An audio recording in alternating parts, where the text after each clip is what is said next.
Bienvenidos a un tema más. Hoy vamos a trabajar sobre la biología de los insectos, pues es un tema que abarca la parte de reproducción de los insectos, cómo es que los insectos se reproducen. Iniciemos con la prolificidad, la espectacular diversidad de especies y abundancia que alcanzan los insectos es producto de la especiación, pues la especiación indica de que han existido procesos evolutivos, lo cual ha creado nuevas especies de insectos. Pero ¿cómo es que sucede esto? Pues es a través de las mutaciones y las recombinaciones que puedan tener los insectos. eh, por alguna razón, eh, algunos insectos de una especie han sido aislados, puede ser geográficamente, puede ser por alguna otra situación que han tenido que mutar y han tenido que adaptarse a ciertas condiciones totalmente diferentes a los demás individuos de la misma especie. Entonces, a través de estas adaptaciones y estas mutaciones han generado procesos evolutivos, lo cual ha caído en una nueva especie. Por lo tanto, entonces, la prolificidad es la capacidad de los individuos de reproducirse, ¿sí? Y poder dar una nueva descendencia. Pero esto está condicionado por tres factores principales y muy básicas, que es la cantidad de descendencia. Esto está condicionado de que los individuos pueden tener machos y hembras y en cuánto número. Hay algunos que tienen números de 10, de 15, de 20, hasta especies que tienen de 100 o más de 100 huevos por cada postura o por cada vez que se está reproduciendo.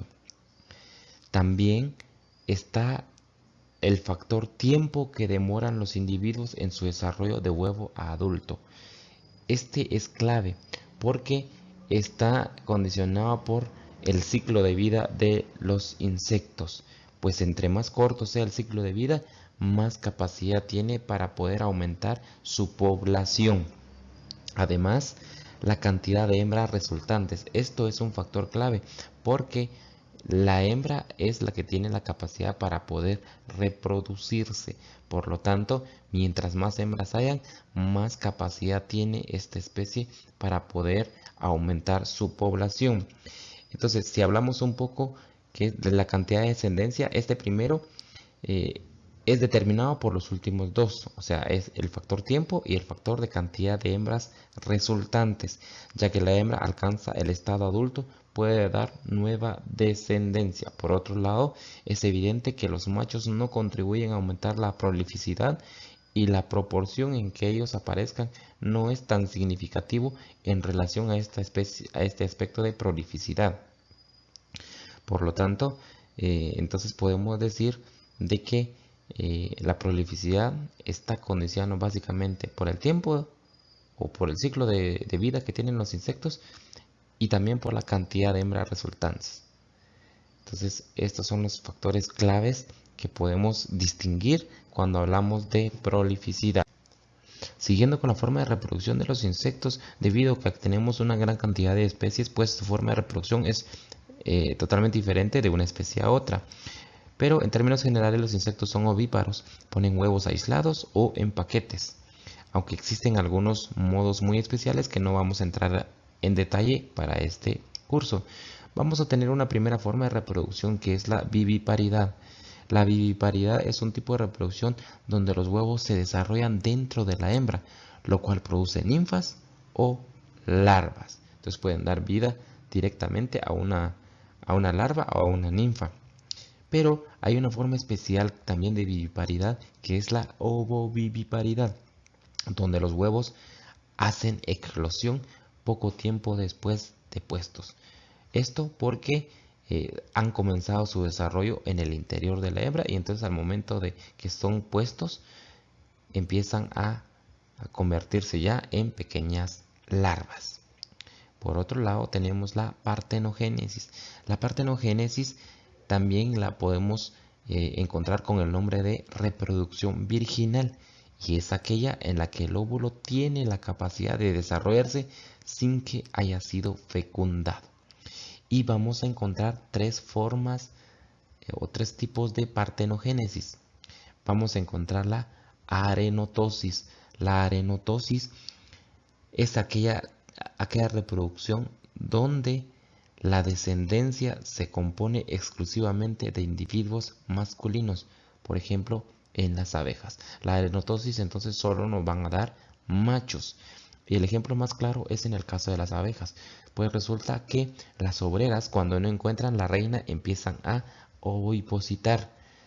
Pero como no han sido fecundados, solo pueden dar una generación de machos. Y a este tipo de reproducción es una partenogénesis de tipo arenotosis. También vamos a encontrar la telotosis. La telotosis es un tipo de reproducción donde la descendencia se compone casi exclusivamente de individuos femeninos o individuos o puras hembras. Y esto lo vamos a encontrar en pulgones y vamos a encontrar también en las hormigas. Por otro lado, también tenemos la anfitosis. La anfitosis es un tipo de reproducción también virginal donde los huevos no son fecundados y se obtienen individuos masculinos y femeninos. Esto podemos encontrar algunos ejemplos en algunos áfidos y algunos pulgones. Además, podemos encontrar también la pedogénesis. La pedogénesis es un tipo de reproducción donde los insectos presentan una madurez precoz, es decir, que pueden producir huevos o crías en la fase larval o de pupa. Y este tipo de reproducción se presenta muy rara y lo podemos encontrar en algunos coleópteros y algunos lepidópteros. Y por último tenemos el tema del hermafroditismo. Pues el hermafroditismo, como en muchas especies, se da, pero es poco frecuente en el caso de los insectos. Ocurre cuando en un mismo insecto se desarrollan los dos tipos de células sexuales, tanto femenina y masculina. Por lo tanto, se pueden autofecundar y dar vida a nuevos insectos. Siguiendo con el tema, vamos a ver la actividad reproductiva. Y para empezar a analizar este ciclo, vamos a analizar primeramente la parte de la cópula o apareamiento. Pues en esta fase, nosotros aquí vamos a encontrar que los insectos lo desarrollan para perpetuar la especie. Y esto desempeña un papel activo en el individuo masculino, pues es el que tiene todo el trabajo para poder realizar el proceso de apareamiento con la hembra. Y estos tienen algunos órganos visibles, los olfativos y auditivos, para poder permitir descubrir a la hembra a grandes distancias. Y vamos a encontrar dos aspectos ahí muy esenciales, que es la poligamia. La poligamia es cuando un ejemplar masculino copula con varios femeninos, ¿ya? Entonces, donde el masculino va buscando hembras en el ambiente y poder copular con varias en un periodo determinado. Por otro lado, también tenemos la poliandra, que es cuando una hembra copula con varios ejemplares masculinos, que es totalmente diferente. Eso es todo lo contrario. Ahora ya la hembra es la que busca ya varios machos para poder copular. Y entonces la cópula pues va a ser muy variable. La duración va a depender del tipo de especie con que estemos tratando. Algunos insectos duran fracciones de minutos o de segundos. Otras especies varias horas. En muchos insectos se efectúa una sola vez y en otros se repite varias veces. En el caso de las abejas, de la abeja reina, esta solo se efectúa una sola vez. Ahora, viendo la parte de fecundación, pues resulta que la fecundación es un proceso donde existe la unión del óvulo y el espermatozoide. La formación de los productos sexuales femeninos y también masculinos ocurre en individuos de sexos diferentes. No obstante, la fecundación se realiza siempre en el cuerpo de la hembra y la fusión de estos productos sexuales, tanto masculinos como femeninos, da origen al óvulo fecundado y a un nuevo organismo que dependiendo el tipo de reproducción que pueda tener, puede ser una larva o puede ser un huevo. Y este nuevo individuo empieza su proceso de desarrollo. Y acá ya hablamos del desarrollo y la metamorfosis. En el caso del desarrollo, es un periodo de crecimiento y de cambios, los cuales son graduales pero continuos. Sin embargo, dentro del proceso de desarrollo, estos van aumentando de tamaño, van cambiando de forma y todo este proceso desde huevo hasta adulto nosotros lo denominamos como metamorfosis hasta llegar a esta fase de adulto. Y en la fase de adulto, pues todos los órganos sexuales pues ya están maduros y aptos para poder copular, y esto da vida nuevamente al ciclo de un adulto ya sexualmente bien desarrollado. Pues empieza el proceso de apareamiento y de cópula y otra vez el ciclo se repite. Vamos a ver el tema de la metamorfosis. Ya veíamos que la metamorfosis es todo el proceso desde huevo hasta adulto, pero la metamorfosis puede ser de distintas maneras y vamos a analizar cada una de estos tipos de metamorfosis, y vamos a encontrar básicamente dos tipos de metamorfosis bien marcadas. Vamos a encontrar una metamorfosis incompleta o también llamada metamorfosis simple, y el proceso es básicamente huevo, ¿sí? Es básicamente huevo. Y en el caso de los huevos, pues podemos encontrar una infinidad de formas, de tamaños, de colores. Pues eso no vamos a entrar mucho a detalle respecto a este tema. También vamos a encontrar en esta fase de huevo pasa a un estado de ninfa. El estado de ninfa, pues acá el huevo eclosiona y da lugar a un individuo que más o menos puede parecerse al adulto, ¿sí? Y es el caso de los saltamontes, por ejemplo, que estos pertenecen a la orden Orthoptera, ¿verdad? O también puede ser una ninfa, pero una ninfa acuática, en este caso, en el caso de las odonatas.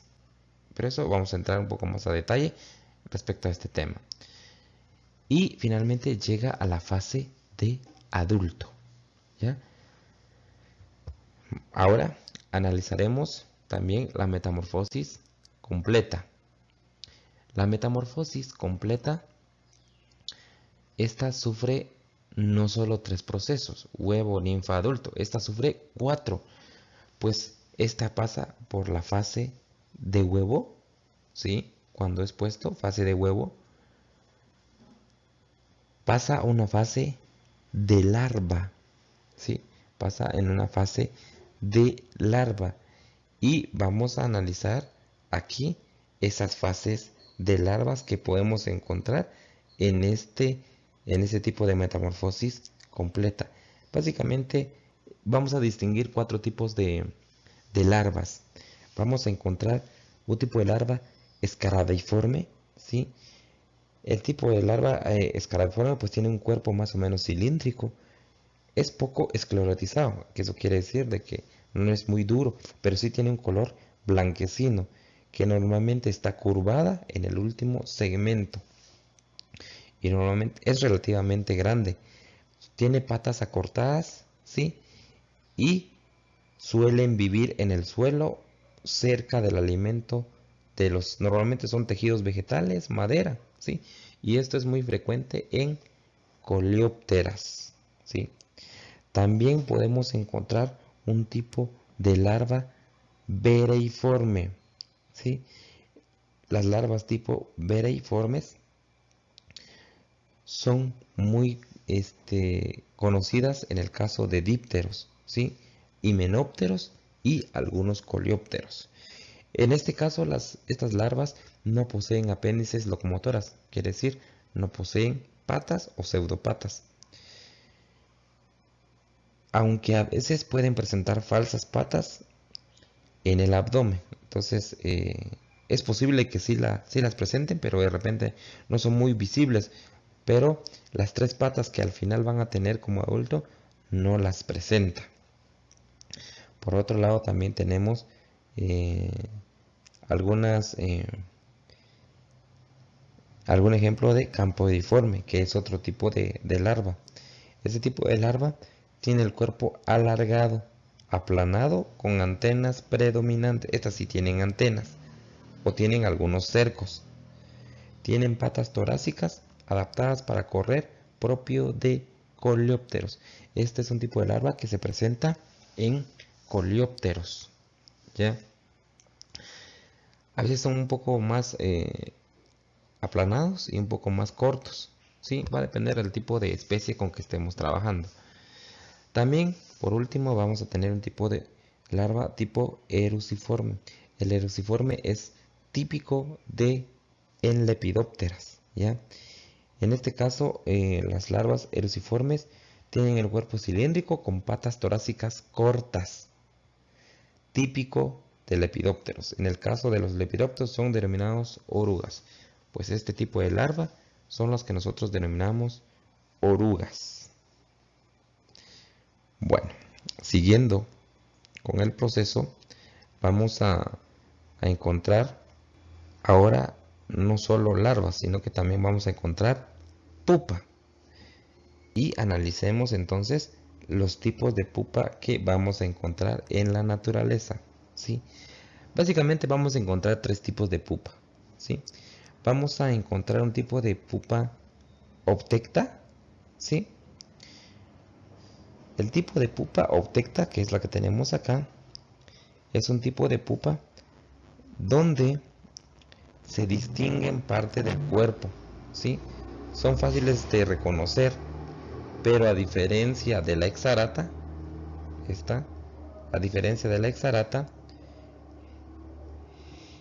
esta tiene los apéndices soldados al cuerpo, ¿sí? Entonces viene soldado. Eso lo podemos encontrar en algunos dípteros, ¿sí? Pero también podemos encontrarlo en lepidópteros y algunos coleópteros, ¿ya? También vamos a encontrar el tipo de pupa exarata. Imagino que alguno de ustedes ya vio este tipo de pupa. Pues este tipo de pupa es también llamado libre puesto, ya que están dispuestos, todas las partes de este organismo se pueden ver, son muy visibles, ¿sí? Desde las antenas, piezas bucales, las patas, las alas, están sueltas o están libres y se pueden ver fácilmente. Y este tipo de pupas se encuentran fundamentalmente entre coleópteros, himenópteros y algunos dípteros. Así que si ven un espécimen de estos, se trata de una pupa de tipo exarata. También vamos a encontrar una pupa de tipo cuartacta. Este tipo de pupa, digamos, no tiene visible las partes, ¿ya? Entonces, este tipo de pupa tiene como un envoltorio o un pupario, ¿sí? Que no deja ver las partes de su cuerpo. Y este es característico de moscas y algunos y varios dípteros, ¿ya? Dependiendo de la protección, poseen también, se pueden clasificar en desnudas, ¿sí? En estas el tegumento es más esclerotizado, o sea, es muy duro, pero también pueden ser protegidas. En esta las pupas se cubren con un capullo, ¿ya? Entonces, pueden ser libres, pueden ser desnudas o pueden ser protegidas. Y básicamente vamos a estar hablando del mismo tipo de pupa que es la cuartacta.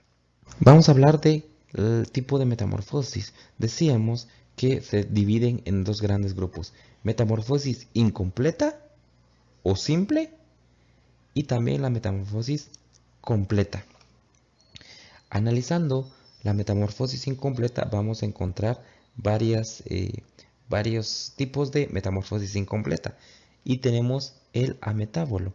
Este tipo de metamorfosis, los individuos que lo presentan, pues al momento de ir desarrollando presentan pocos cambios desde la ninfa hasta el adulto, y además estos organismos son apterigotos, lo que indica que no tienen alas, ¿ya? Y esto es muy típico de los organismos muy primitivos, ¿ya? Y el claro ejemplo que podemos encontrar es el pescadito de plata, que es de la orden Tisanura, ¿sí? También vamos a encontrar otro tipo de metamorfosis, que es el paurometábolo. El paurometábolo es propio de insectos de metamorfosis incompleta, ¿sí? Y las ninfas que tiene, las ninfas, ¿sí? Las ninfas que posee, pues son terrestres. Viven y se alimentan en el mismo sitio que los adultos, ¿ya? En el caso del paurometábolo, lo presentan algunos insectos de la orden Orthoptera, que es el caso de los saltamontes, grillos, algunos grillos topos. También en el caso de las hemípteras, que es el ejemplo que estamos viendo, esta es una hemíptera, que son las chinches. También en el caso de la orden Mantodea, la mantis religiosa. Entonces, básicamente, las ninfas van sufriendo cambios. Al momento de ir creciendo, van sufriendo cambios. Pero tienen algunos cambios ahí de que al final no son iguales al individuo. Por ejemplo, en el caso de las alas, en el adulto son más desarrolladas. Cuando están en fase ninfario, pues están más o menos desarrolladas, o de repente no han desarrollado ningún tipo de ala, ¿va? Entonces, en el desarrollo de las ninfas, pues van sufriendo cambios mientras van creciendo hasta que lleguen a la fase adulta. Y esta metamorfosis la conocemos como paurometábolo. Y la clave es de que las ninfas son terrestres. Bueno, por otro lado también, este es el ejemplo que hablábamos de la ortóptera. Tenemos también la metamorfosis de tipo hemimetábolo, ¿sí? Hemimetábolo. Este tipo de metamorfosis es propia de insectos que su fase de ninfa, ¿sí?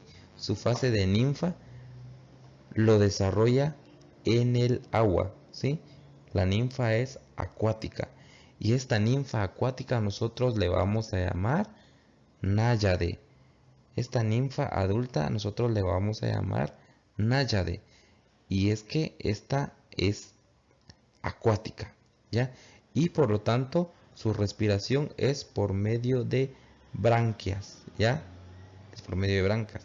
Pero al momento de convertirse en adulto, pues esta sale del agua, emerge del agua, y su fase adulta es de vida aérea o epigia, ¿sí? Es de vida aérea. Entonces, esto es muy típico de la orden Odonata, ¿ya? En la orden Odonata podemos encontrar este tipo de metamorfosis. Y este es una ejemplificación de cómo es el proceso, donde el adulto oviposita en el agua, ¿sí? Genera un nuevo organismo que eh, es una ninfa acuática, y al que le llamamos náyade. Continúa con su proceso normal, emerge y se convierte en un adulto. Ya del proceso de adulto, pues regresa el ciclo, y es así como se perpetúa esta especie. La metamorfosis completa. Y vamos a centrarnos en la metamorfosis de tipo holometábolo. Y esta es propia de los insectos que tienen metamorfosis completa. Y la metamorfosis completa posee la fase de huevo, de larva, de pupa y la fase de adulto, ¿ya? Y esto lo presentan las órdenes Hymenoptera, que son las abejas, las Coleópteras, que son los escarabajos, las dípteras, que son las moscas, y las lepidópteras, como en este caso. En la naturaleza, por supuesto, que podemos encontrar individuos que se salen de todo lo que las clasificaciones que se han establecido, y es el caso de la hipermetamorfosis, ¿sí? Pues en esta se sufren más de 4 fases, y este es el ejemplo. Tenemos la fase de huevo, donde este individuo pasa a un tipo eh, de larva. Posteriormente, de este tipo de larva A pasa al tipo de larva B, pasa al tipo de larva C. Posteriormente se convierte en una pseudopupa, ¿sí? Que es una falsa pupa. Y de esta fase se pasa a una pupa verdadera, ¿sí? Y para que finalmente se convierta en adulto. Por supuesto que pueden ser menos fases, ¿sí?